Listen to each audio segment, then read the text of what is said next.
Quarter, Troy quarterback Jed Wright fakes the handoff to his fullback, and Jed keeps it, and he's going all the way, 38 yards to the end zone, and with that, the Trojans jump out front 7-0.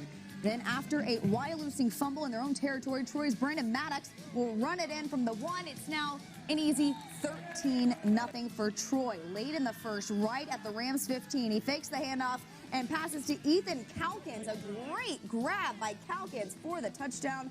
Troy wins big, 48-0, the final. Troy facing Loyal Sox. Second half in this one, Sox Robbie Klein going 12 yards. He's in for the touchdown. Loyal Sox up 28-14. Then in the fourth quarter, Loyal Sox Kyle Datris with the keeper, and he's going to take it up and in, fighting his way. Nice run there, 4 yards for that touchdown. And then that would lead to this. It's Klein finishing the drive in the end zone. I should say he got the touchdown. Now it's 34-14. Troy quarterback Jed Wright under pressure here, sacked by Lucas Fabian. Wright fumbles, the ball picked up by Mickey Heller, and he returns it for the touchdown. Nice play there. Troy's Deontay Jones will put up 7 more, but time expires. Wasn't enough. Loyal Sox wins this one, 40-21, the final. He's making noise in the northern tier. Troy gets it going, and it's Russ Sherman going 5 yards. Sherman's march makes it 6-0 early. Troy then goes to the pitch to Deontay Jones. He gets pushed just shy of the end zone. From there, Brandon Matthews will take it in the final yard. Troy leads 13-0.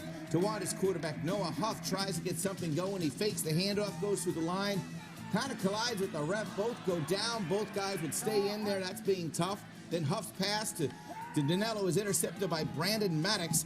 Troy goes on to blow this one wide open. They win it 37-7, your final score. Tornadoes leading 7-6 at the half.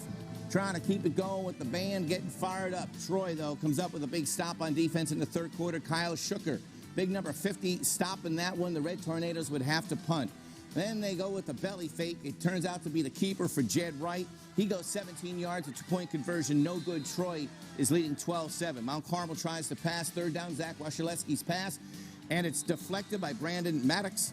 Option pitch, and it's Deontay Jones. He goes 45 yards for a touchdown. Troy defeats Mount Carmel 24-15. We punt. It's Montoursville-Troy matchup. First quarter, Troy sets the tone. Quarterback Jed Wright with the keeper. He's going 94 yards all the way for that touchdown. An impressive start there. Later, it's Troy's Brandon Maddox.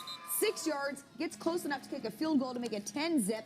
Then in the second, Troy's Ross Sherman showing off his skills, and he's going the distance, 50 yards for the touchdown, making it now 17-0. Finally, Montoursville gets the offense going in the second. Griffin Dunn, the keeper, he's picking up 24 yards all the way to the end zone. That would make it a 10-point game, but Wright would come right back. Another touchdown for him. And in the end, Wright was too much for Montoursville, upsetting Montoursville 34-14, the final.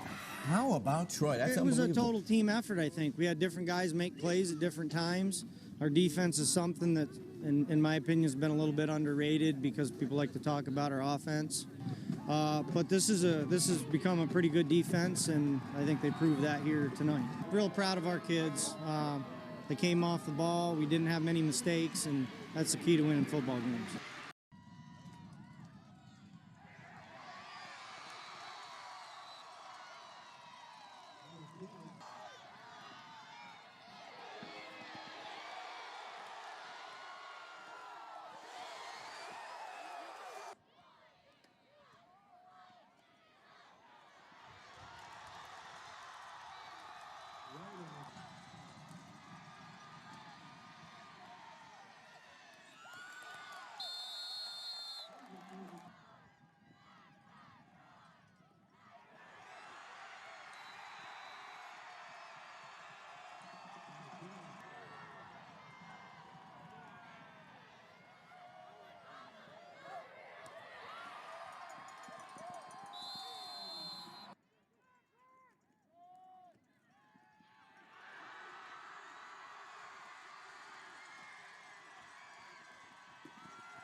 I knew I had the team. We had a great group of kids. We just had to get them believing and be peaking at the right time, injury-free, and we've been pretty fortunate with that. Our line is a good line, I think, and it exerted itself tonight, had a big push. We didn't put the ball on the ground, and that's really the key. I thought our defense stepped up and played tough as well.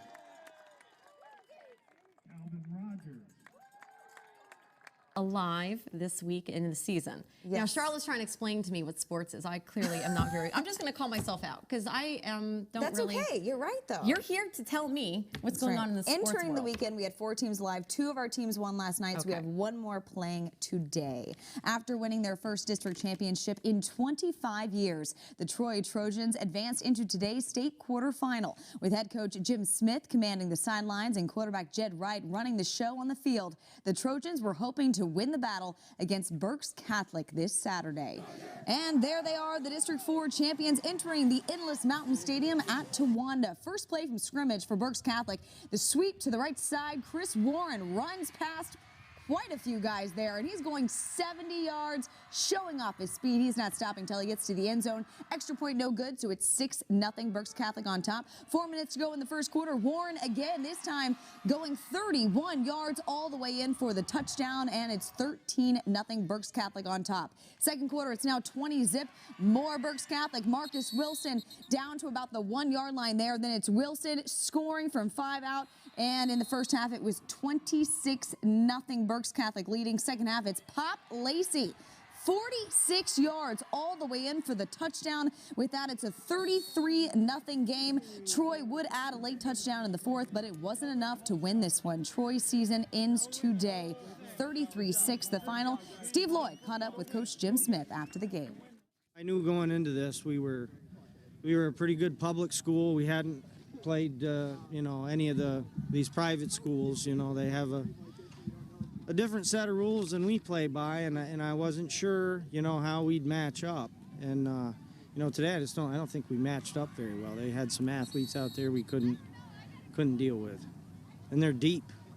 It was a deep football team out there. I thought the kids played hard, though. They came out with a little bit of resolve in the second half. They could have given up, and they didn't, and it was essentially a tie ball game the second half. And for that, I'm proud. These kids are a good group of kids. They've done a lot for our community, and they've got nothing to be ashamed of.